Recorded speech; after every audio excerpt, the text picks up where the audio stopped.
බුදුවරයෙක් නම් පාරමී කීයක් පුරන්න ඕනද? 3යි. මොනවද පුතේ? 30යි. ඒ තුනක් හැදෙනවා කොහොමද හැදෙන්නේ? පාරමී, උපපාරමී, පරමත්ත පාරමී. පස්සේ බුදුවරයෙක් නම් 20යි. කොහොමද 20 හැදෙන්නේ? පාරමී, උපපාරමී. රහතන් වහන්සේ නමක් නම් 10යි. කොහොමද හැදෙන්නේ? පාරමී විතරයි. ඕක දැන් ලියලා තියාගන්න. බුදුවරයෙක් නම් පොතේ තියෙන බුදුවරයෙක් නම් 30යි. පාරමී, උපපාරමී, පරමත්ත පාරමී. පසේ බුදුවරයෙක් නම් 20යි. කොහොමද 20? පාරමී, උපපාරමී. රහතුන් වහන්සේ නමක් නම් 10යි. පාරමී විතරයි. ඔතනම ලියලා තියාගන්න. මේ කාරණාව වෙනස් විදිහකට අය අහන්න පුළුවන්. පාරමිතාව දීලා ජාතක කතාව අහන්න පුළුවන්. උදාහරණ ලියන්න කියලා හැමත් අහන්න පුළුවන්. එහෙම නැතිනම් පාරමිතාවක් පිළිබඳව විස්තර කරන්න අහන්න පුළුවන්. පාරමිතා ධර්මයන් පිළිබඳ විස්තර කරලා අහන්නත් පුළුවන්. විස්තර කරන්න කියලා අපි හිතමු දාන පාරමිතාව, හරි සීල පාරමිතාව. දැන් ඔය අහලා තියෙන ওই විදිහට අහන්නත් පුළුවන්. පාරමිතාවක් විස්තර කරන්න. දාන පාරමිතාව විස්තර කරන් ගියොත් ඒක දිගට විස්තර කරන්න හදාගන්න. කොහොමද ඒක විස්තර කරන්නේ? කොහොමද ඒක පැහැදිලි කරන්න කියලා මතක තියාගන්න. ඒක තමයි ඒකේ තියෙන විශේෂත්වය. සීල පාරමිතාව නම් කොහොමද? ඒකට එන ජාතක කතාව මොකද්ද? නේද පුතේ? ඔය ඊළඟට දාන පාරමිතාවේ වෙස්සන්තර ජාතික අමතක කරන්න බෑනේ අපිට. ඒක මතක ගන්න. ඒ වගේ කීපයක් මතක තියාගන්න. එතකොට ඔයාලට ලේසි. පාරමිතා ධර්ම ගැන හයි විභාගෙට ලියනේවා ඉරිගහනේවට ඒ නිසා සැලකිලිමත් වෙලා අවධානයෙන් ඒකට හිත යොමු කරාට කමක් නෑ. බෝසත් සමාජයක් නිර්මාණය කිරීම සඳහා දස පාරමිතා උපයෝගී කරගත හැකි ආකාරය. දස පාරමිතා උපයෝගී කරගන්න පුළුවන් බෝසත් සමාජයක් ඇති කිරීමට.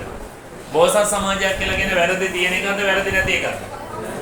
වැරදි නැති එක. වැරදි තියෙන එකක් නම් ඒක බෝසත් වෙන්න බෑනේ. නේද?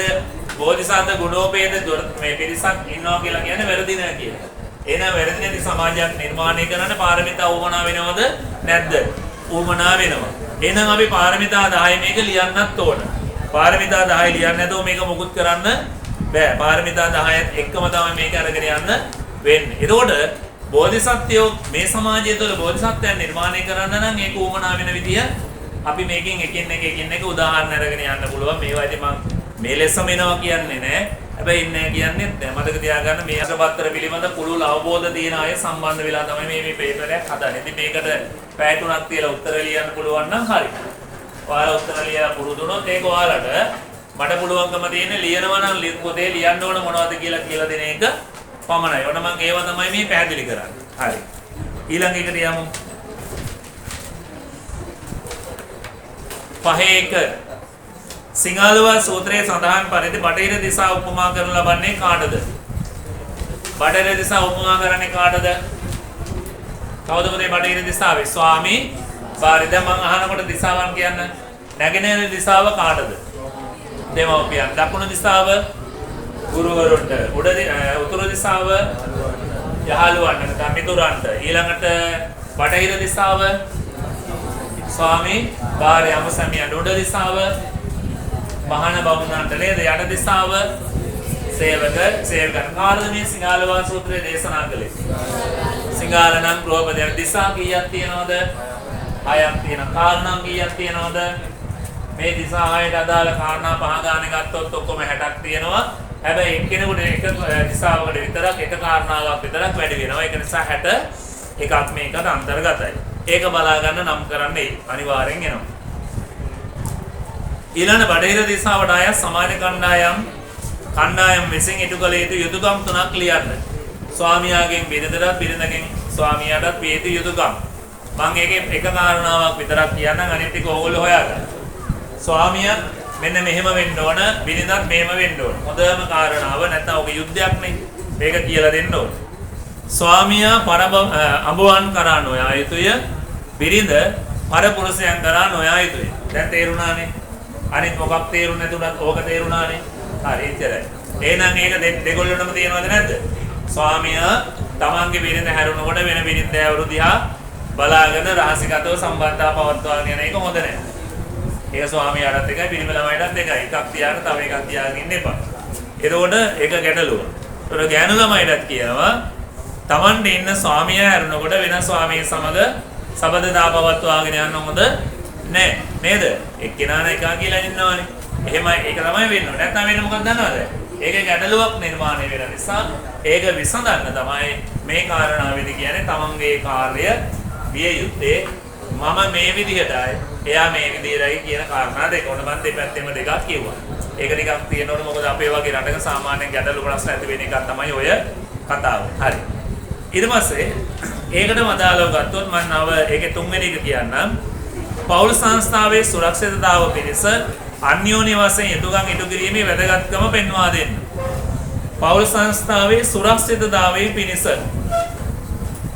පවුලේ සුරක්ෂිතතාවයේ අන්‍යෝන්‍ය සම්බන්ධතාවයන් තිබුණොත් විතරයි තියෙන්නේ නේද පුතේ?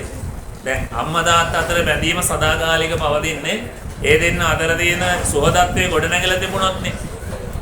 අම්මගෙන් තාත්තට වෙන්න ඕන දේ සහ තාත්තගෙන් අම්මට වෙන්න ඕන දේ ඉතු වෙනකොට දරුවන්ගෙන් දෙමාපියන්ට වෙන්න ඕන දේ ඉතු වෙනකොට ඒ පවුල තුල ගැටලු තියෙනවද? ඒ පවුල තුල ගැටලු නැහැ. කාගේ හරි පවුලක ගැටලු ඇති වෙනවා නම් ප්‍රශ්න ගොඩනගෙනවා නම් උදේ ඉඳන් අවස් වෙනකම් අම්මා තාත්තා රණ්ඩු වෙන තැනක් නම් දරුවෝ ඒ දෙන්නව විරසක කරනවා එපා වෙච්ච අය නම් ඒක මතක තියාගන්න ඒ කොහේ හරි තැනක ගැටලුවක් තියෙනවා කියලා. එක්ක දෙමාපියන්ගෙන් දෙමාපිය අතර යුතුයකම් ඉටු වෙලා. ඒ නැත්නම් දරුවන්ගෙන් දෙමාපියන්ගෙන් දරුවන්ටත් වෙන්න ඕනේ ඉටු වෙලා නැතුණා මේ පවුල තුල ගැටලු ඇති වෙනවා. නේද? රණ්ඩු වෙන්නේ, දබර වෙන්නේ, කෑ ගහන්නේ මොනවා හරි දෙයක් වෙන්නේ ඒ පවුල තුල එකිනෙකාගෙන් එකිනෙකාට වෙන්න ඕන යුතුයකම් ටික ඉටු නොවෙලා තියෙනවා නම් විතරයි. ඉටු වෙලා තියෙනවා නම් ප්‍රශ්නයක් ඇති වෙන්නේ නැහැ. ඒතොර ආරි සතුටින් සෝදසීලීවනේ ආදරයෙන් හැමෝම ජීවිතේ ගත කරනවා. ප්‍රශ්න කොට නැගෙන්නේ ඔවුනොවුන් අතර බැඳීම් තිබුණාට යුතුයකම් ටික ඉටු වෙලා නැත්තම් විතරයි. ඒ මොන ප්‍රශ්න කොට නැගෙන ප්‍රමාණය වැඩි. පැහැදිලිද? එහෙනම් මතක තියාගන්න පෞල් සංස්ථාවේ සුරක්ෂිතතාව පිණිස අන්‍යෝන්‍ය වශයෙන් යුතුයකම් ඉටු කිරීමේ වැදගත්කම කියලා කියන එක යටතේ ඕම් ඔය කියන කාරණාව සාකච්ඡා වෙන්න ඕන. ඕක කතා නොවුනොත්, ඕක සාකච්ඡා නොවුනොත් වෙන්නේ පොතේ ඒ පෞල් අතර ගැටලු ඇති වෙනවා. ගැටලු ඇති නොවෙන්න නම් ඉතින් ඔයාලා හොඳ අවබෝධයෙන් ඒ පෞලත් එක්ක ජීවත් වෙන්න ඕන. ඔයාලත් කවදා හරි දවසක පෞලක වෙනවනේ. ඒ පෞල වෙන දවසට අද මතක තියාගන්න සිංහාලෝවාද සූත්‍රයට අනුව නම් අපෙන් එයාගෙන් අපටත් වෙන්න ඕන යුතුයකම හරියට විය යුතුයිනි කියන තැන ඉන්නකොට මේක හරියනවා. ඒව නැත්නම් ගැටලුව තමයි. නැත්නම් ඉතින් උදේ ඉඳන් හවස වෙනකන් එකම දේ තමයි වලන් වහට්ටි මුට්ටි වලින් ගහ ගන්න එකයි, පොසෝ ඉදල වලින් ගහ ගන්න එකයි, නේද? එළියට පැනලා කෑ ගහන එකයි. එහෙම නැත්නම් බෙල්ල මිරිකලා දාන එකයි ඕවා තමයි තියෙන්නේ. ඒ වෙන්නේ අර කියන අන්‍යෝන්‍ය බැඳීම හරියාකාරව නැති වුණා. වදින්න කලිනෝ සමහරව මරා ගන්නවනේ. බැන්දට පස්සේ මරා ගන්න එක වෙනම දෙයක් කියමුකෝ.